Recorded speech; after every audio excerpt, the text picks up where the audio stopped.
Bien, vamos a ver cómo está la economía. Un año de Milei, nadie daba un peso. Decían, este tipo llega al borde de la hiperinflación. Estábamos ahí con la mitad de los pies sobre el precipicio. No tenía poder político, no tenía mayoría en las cámaras.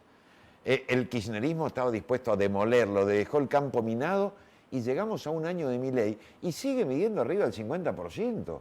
Y al parecer, muchos dicen, epa, las cosas le empezaron a resultar, con lo cual la oposición quedó en offside. ¿Cuál es tu lectura? Porque en algún momento dijiste, acá no hay mucho de ortodoxia liberal, acá veo mucho de heterodoxia, el costo social está siendo muy alto, guarda que el dólar se les planchó y con eso perdemos competitividad. Ahora el real se está cayendo, se está desplomando, con lo cual el socio gigante de ser comprador va a pasar a ser un vendedor privilegiado. ¿Es mucho lo que te pregunto?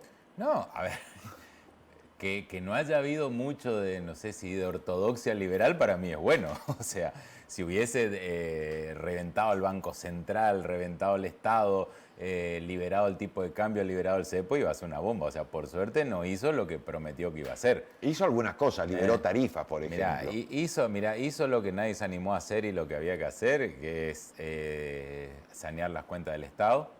Con un costo social alto, sí, pero esto lo hablamos y te lo dije, de manual. O sea, primero te come una recesión y después las cosas mejoran. En el mediano plazo, bueno, ya llegamos. O sea, pasamos el segundo trimestre, creo que todo el año lo hablamos, pasamos el segundo trimestre y se empieza a ver. O sea, si vos bajás la inflación, la actividad empieza a recuperarse. Bueno, y es lo que está pasando. Según Milei, estamos en deflación, a pesar de que la última medición dio 2.4, pues dice, en el mundo hay un 1.4 de inflación, por la devaluación de alguna manera programada del dólar, el crawling peg, los precios mayoristas que cayeron. Digo, tampoco nos vamos a comprar ese boleto, sí, ¿no? Sí, vale. Por ahí él dice esas cosas. O sea, él tomó, para hablar del 16.000 anual al que nos íbamos a enfrentar, tomó la de los últimos días, o sea, tenés que tomar un promedio más o menos razonable. Bueno, en esta, sí, yo escuché la otra vez, lo escuché a Esper, creo que decir eso. Sí, restarle a ver, la internacional es parte de la tuya, no le puedes restar, claro. O sea, es parte, ¿no? Vos sos parte de un esquema global. Pero creo que igual eso no le quita mérito de que teníamos una inflación entre el 20 y 25% y está en el 2,4%.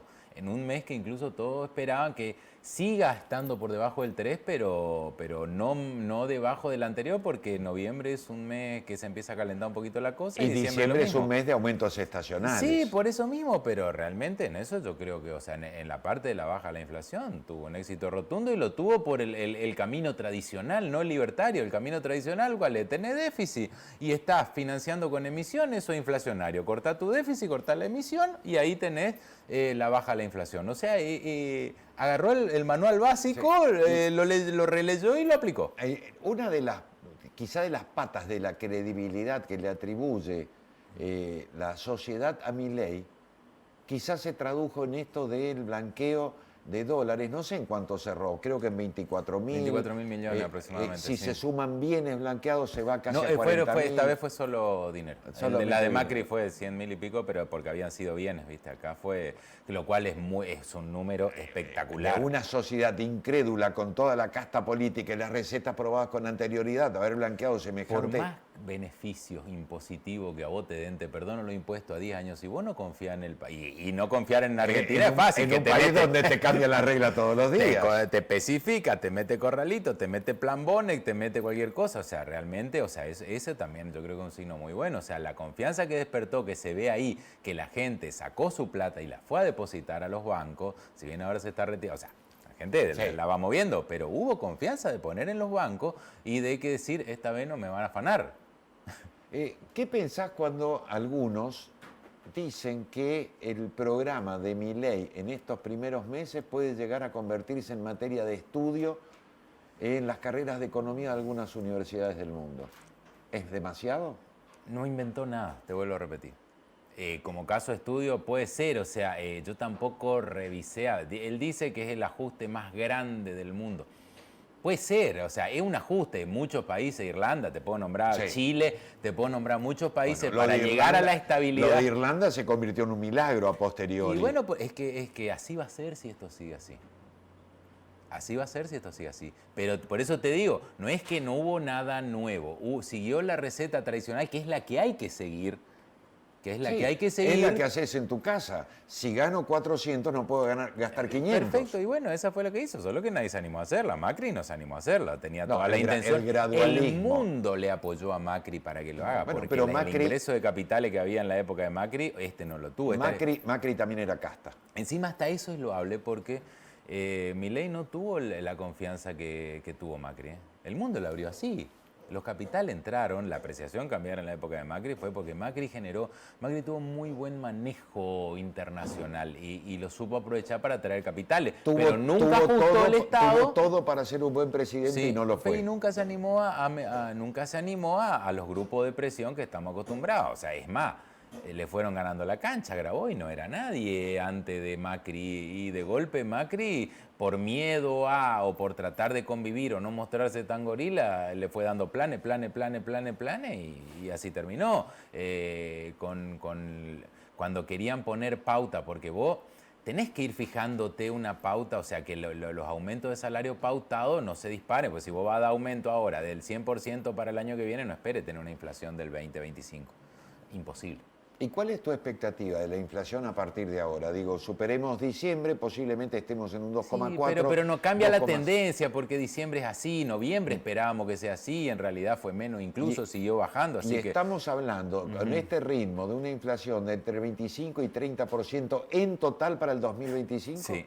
Para el mundo sigue siendo alta. Pero para el mundo alta. Pero ¿de dónde venimos? Venimos del 200 y terminamos en el 25. La inflación no baja rápido. ¿Cuántos años le llevó a Israel bajar la inflación? ¿Cuántos años le llevó a Chile? Estamos hablando de 10 procesos de largos, que en el medio tenés una crisis internacional que te forza una devaluación y que esa devaluación hace que se... Es un camino largo llegar a la estabilidad. No hay milagros, no hay magia. Cuando se intentó hacer magia, en el corto plazo funcionó muy bien y después terminó explotando. O sea, no. Hasta la convertibilidad tardó 3 años en dejar de tener inflación. La caída de la caída del real y el rebrote inflacionario en Brasil por el desborde del gasto público, la dilapidación que hizo Lula de lo que acumuló Jair Bolsonaro, ¿puede ser una mini crisis para la Argentina? Sí, por supuesto, siempre. ¿Y con qué costo? Y cuantificar el costo, ponerle un número, no sé, lo que sí te puedo decir que va a pegar en los sectores más complicados y los que más se puede desarrollar exportación. O sea, al sector granero de la Argentina no le va a pegar porque no es tanto el mercado de Brasil. Porque se rige por la cotización de la bolsa de Chicago. Y más que nada vendemos cereales a China, ¿no es cierto? Después al sector carburífero tampoco le va a pegar. Y si bien puede tener una recesión, el gas que nos va a empezar a comprar, nos va a comprar. El tema son las economías regionales, porque una devaluación de Brasil hace que nuestros vinos, nuestra aceituna, esas pequeñas cositas que generan mucho empleo en las pymes, que le exportan... Que se convirtieron incluso en elementos microdinamizadores de la economía en la frontera. Y son sumamente necesarios. Bueno, el problema es que se frene el comercio de esos productos. Y sí hay una industria clave, que fue el motor de la recuperación en los 2000 de la Argentina, la soja fue buenísimo, pero la que hizo recuperar mucho la Argentina, que todo el mundo se olvida ahora, porque encima es mano de obra intensiva, mano de obra calificada, con lo cual los salarios subieron enormemente, sobre todo en el centro de la Argentina, fue el sector automotriz. Que Brasil tenga una recesión no te va a dejar de comprar trigo para el pan, pero sí te va a dejar de comprar autos. Bueno, a la par se dice que los precios de los autos van a caer, que va a haber una presión por baja de impuestos y por la necesidad de ser competitiva, la sobreprotegida industria automotriz nacional con la llegada de importados.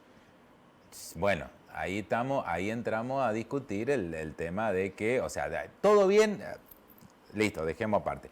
Excelente y meritorio el equilibrio fiscal para bajar la inflación, para sentar las bases, las desregulaciones, o sea, esas medidas de fondo que está tomando Sturzenegger, fantástico. Podés discutir alguna, no, me hubiese gustado hacerlo así, asá, que no sufran tanto los jubilados. Bueno, yo te voy a recordar algo, que cuando presentan el proyecto de la ley base, había un aumento de retenciones. Se la frenó en el proyecto original, se la frenó el Congreso, dijo, bueno, listo, yo el equilibrio no lo negocio, alguien voy a recortar y bueno, terminó. O sea, acá La oposición política tampoco está a la altura de decir, no le recorte a los Si jubilados. no, si no te aumento impuestos, pero tengo que bajar el gasto público, en algún lugar tengo que En algún recortar. lado, y bueno, lo hizo con 54.000 empleos públicos Lo hizo. y promete seguir con la motosierra o Sí, tijera, en promedio ¿no? el gasto, el recorte del gasto público fue un 30%. ¿Viste? Las transferencias a las provincias se calculan un 70%. Fue importante, pero querías bajar la inflación, que es el principal problema que tenés que combatir para empezar a poner un futuro, o sea, visualizar un futuro. Primero bajar la inflación, porque con inflación se distorsiona todo y no se puede hacer cálculo económico. ¿Qué quiso decir Milei en su discurso celebrando el primer año? Vamos a eliminar el 90% de impuestos. Ya tengo en claro que dentro de ese paquete 90% de impuestos hay impuestos que no recaudan, porque hay 7 u 8 impuestos que son la parte jugosa de la recaudación y le complican la vida a los argentinos. Pero también dijo, vamos a devolverle atribuciones fiscales a las provincias. Eso entiéndase, se elimina la coparticipación, iremos a un régimen fiscal como por ejemplo el de los Estados Unidos, donde municipios, provincias recaudan, se quedan con la suya de la recaudación primaria y coparticipan el resto al Estado federal. Sí, Brasil también tiene un sistema donde los estados federales son mucho más poderosos, digamos, en materia de recaudación y de autonomía, por ende, que el Estado nacional.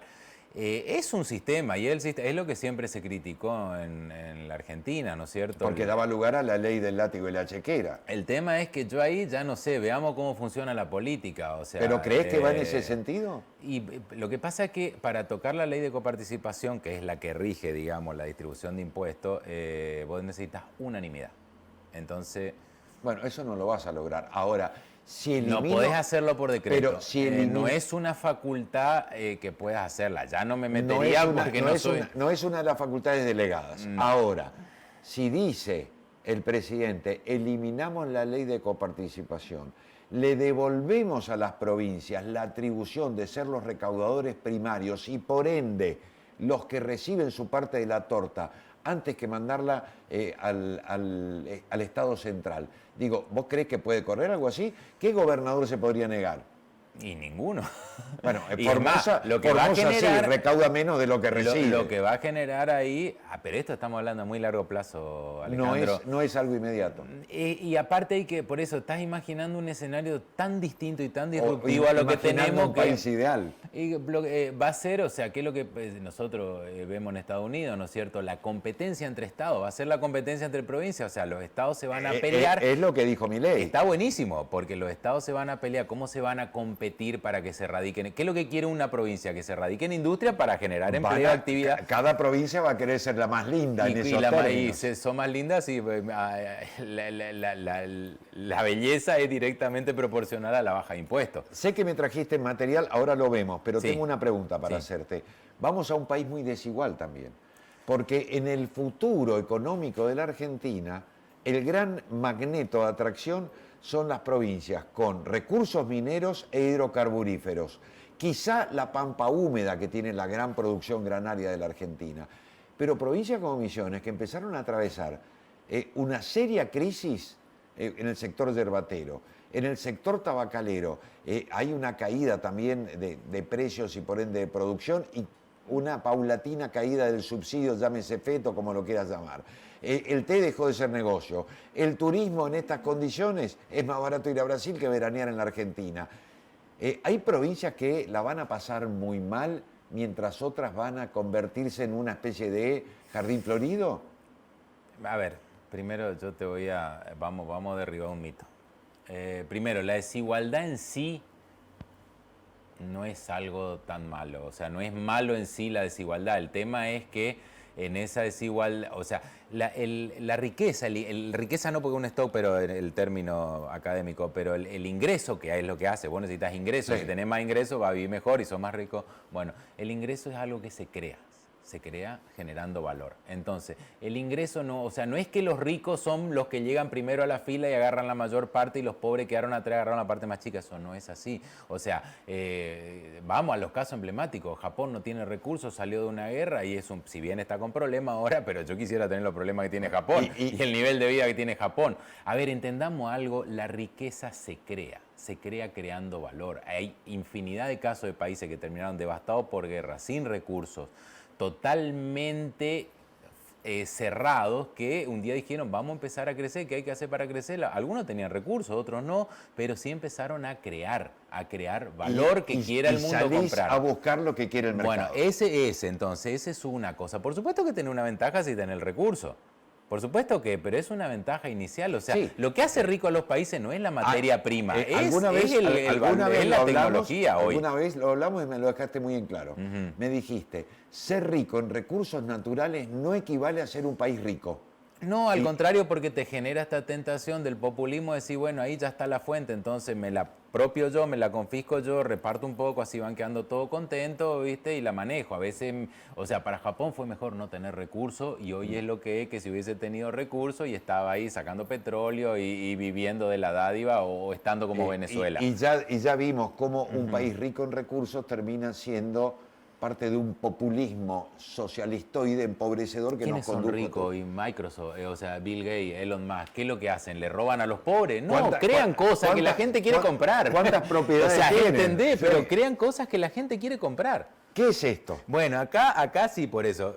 Parte fiscal, bien, vamos a la parte que es la que yo le pongo la luz amarilla y que tiene que ver, vamos, con dos variables yo te puedo mostrar qué pasó en la convertibilidad hablando de un tipo de cambio de un dólar barato.